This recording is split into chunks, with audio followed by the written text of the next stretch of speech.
InnovaBuzz podcast, helping smart businesses be even more innovative. Hi, I'm Jürgen Strauss from InnovaBuzz. Welcome to episode number 50 of the InnovaBuzz podcast, designed to help smart businesses with an interest in innovation become even more innovative. Yes, we've reached a milestone. When I first started this podcast journey, little did I imagine that I'd be speaking with awesome entrepreneurs from all around the world, many of whom I'd never met, and all of whom are achieving amazing results in their businesses. I feel so privileged to be able to share time with these people on this podcast and to learn so much from their experience. Each episode is like a masterclass for me, and I hope that it also provides exceptional value to our audience. As we move to episode 50 and beyond, I'm going to change the pattern of the podcast a little. We'll continue to have these wonderful guests providing fantastic and inspirational information for our audience, and in addition, I'm going to intersperse those episodes with ones in which I'll present solo on topics of interest to our audience and address questions that we receive. Today's episode will be only the second to date that I've presented solo, and I'm going to discuss the topic of innovation culture. Moving forward, I'd love to get feedback and take more questions from you, my audience. So if you'd like me to discuss a particular topic on a future podcast, please send them to us at podcast@innovabiz.com.au or via our website. So now, let's fly into the hive and get the buzz on innovation culture. The trouble with the future is that it usually arrives before we're ready for it. Kodak invented the Brownie camera in the early 1900s. That's the device pictured on the image at the top of the blog post. It was a completely new way of how people thought about their lives and how they could record it. For a couple of dollars, they could buy this technological wonder and easily take snapshots of events in their life. Of course, it's now a museum piece, although there is a thriving community of Brownie photographers that still actively use these cameras. Just go and have a look on the internet. Those of you who know me know that I've been a passionate photographer ever since I was a very young child. At the age of 25, I landed a plum research job with ACFA, one of the leading photographic companies of the time. As a keen photographer, this was literally the dream job. At about the same time, commercial digital photography was born. ACFA and other film manufacturers at the time were slow to recognise the disruptive nature of that innovation. Of course, ACFA Photo no longer exists today. In 1998, Kodak had 170,000 employees and sold 85% of all the photo paper worldwide. Within just a few years, their business model completely disappeared and they went bankrupt. It's ironical that the first digital camera was in fact developed by a Kodak engineer in 1975. But of course, innovation is not simply about having a good idea, it's about putting those ideas into practice. ACFA and Kodak both ignored this disruptive innovation at their peril. What happened to ACFA and Kodak will happen in a lot of industries in the next 10 years, and most people won't see it coming. Peter Drucker, the famous management consultant, once said, "The business that does not innovate ages and declines, and in a period of rapid change such as the present, that decline will be fast." In recent times, we've seen the demise of Borders, of BlackBerry, Blockbuster Videos, MySpace, Nokia, Polaroid, just to name a few. I'm sure you've got others on your list. Now, it's said that two things in life are certain, death and taxes. I'd like to add a third to that, and it is change. Everything is in a constant state of change, even the status quo. And here's another thing about change. The pace of it will only quicken. The best way, in my view, to adapt to change is to lead it and be the innovator. Software and the Internet of Things will disrupt most traditional industries in the next 5 to 10 years.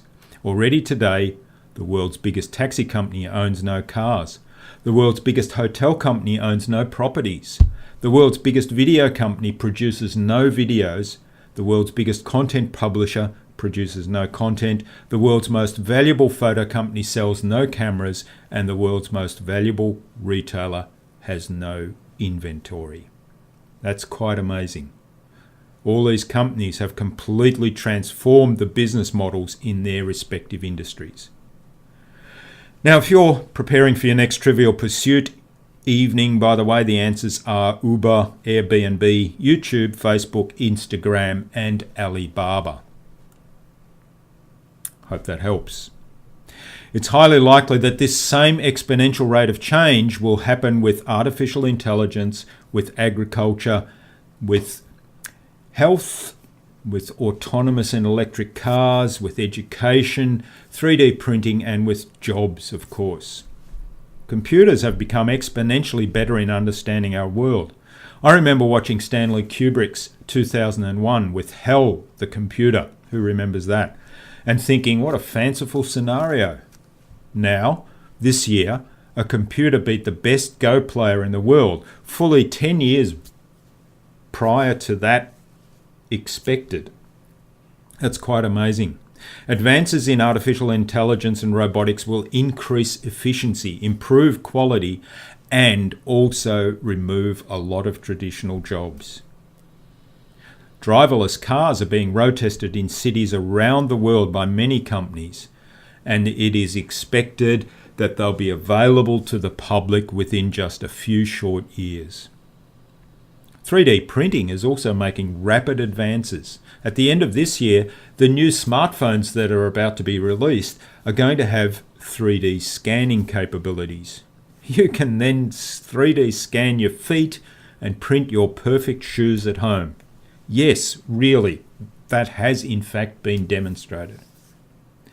So, there are dramatic changes on the 5 to 10 year horizon that will impact our lives and how we do business. How can we position our businesses not just to survive this disruptive change, but to be at the forefront of change? That's part of why I'm doing these podcasts, to keep finding ideas that will help us address that question. Let's take a step back and define exactly what do I mean by innovation. Innovation is anything that is both new and useful. It's a change that adds value. That's important, a change that adds value, not just for the sake of change. It can be a product or a service. It can be a process or a way of organising. It can be incremental or it can be a breakthrough. It's putting a new approach or idea into action. Now, an idea is only an idea until you convert it into something meaningful. That's when innovation starts. Innovation is putting ideas into action, but innovation adds value. That's really important. Now, establishing and nurturing a business environment that values innovation is the foundation to become an innovative business. The business environment begins with the vision and the purpose for the business, and most importantly, an organisational culture of innovation. Some of the features of an innovation culture that I've learned from my InnovaBuzz podcast guests in the past 49 episodes are, for example, being very clear about your business mission, about who it is you serve and why. Being passionate about providing the solutions to your audience's problems and needs. Surrounding yourself with good people, with employees, with suppliers, with business partners, and with clients who are all good people. Having a great support network, because innovation is not a solo thing, it's about collective genius. Building and sustaining a strong value of learning, a value of education, a positive mindset, and an attitude of collaboration and service. A willingness to embrace risk and learn from mistakes. In fact, there are no such thing really as mistakes. It's really all just feedback. Continuous innovation and improvement rather than perfection, which really means taking action. and allowing creative space both in the sense of time and in the physical sense, and planning for and celebrating success. Probably the first one in that list to get really right is to understand who we serve and why. If we don't understand that, our customers won't either, and they won't care as a result. They won't care about our business, they won't care about what we're actually providing. Agfa and Kodak believed they were in the business of providing film to make photographs, of providing the chemicals that build the film and photographic paper. And yet what the customers wanted was to freeze in time an instant of their life and save that experience to relive whenever they chose to. Once a better way of achieving what the customer wanted was available, as in digital photography, and now digital cameras in our pocket phones, customers were no longer interested in film or paper or chemicals. So ask yourself, what business are you really in? Providing film and paper, or providing an experience to the customer? And if so, what is that experience? I purposely finished that episode with a question and maybe left it a little bit up in the air. I'd love to get your comments in the blog post with your take and what experience you provide your customers. All the show notes for this episode will be at innovabiz.com.au/5 innovation. That is 50INNOVATION. All lowercase, all one word, innovabiz.com.au/5 innovation. All the show notes will be there together with links to some of the things that I spoke about. Thank you for listening. Pop on over to iTunes or Stitcher or Pocket Casts and subscribe so that you'll never miss a future episode. While you're there, you might like to leave us a review. We'd love to get your reviews because they help us get found and also they help us to improve. If there is anything that you'd like us to cover on a future InnovaBuzz podcast, then please send them to us through the contact form on our website or by emailing podcast@innovabiz.com.au. Until next time, I'm Jürgen Strauss from InnovaBuzz. Remember, if you don't innovate, you stagnate. So think big, be adventurous, and keep innovating.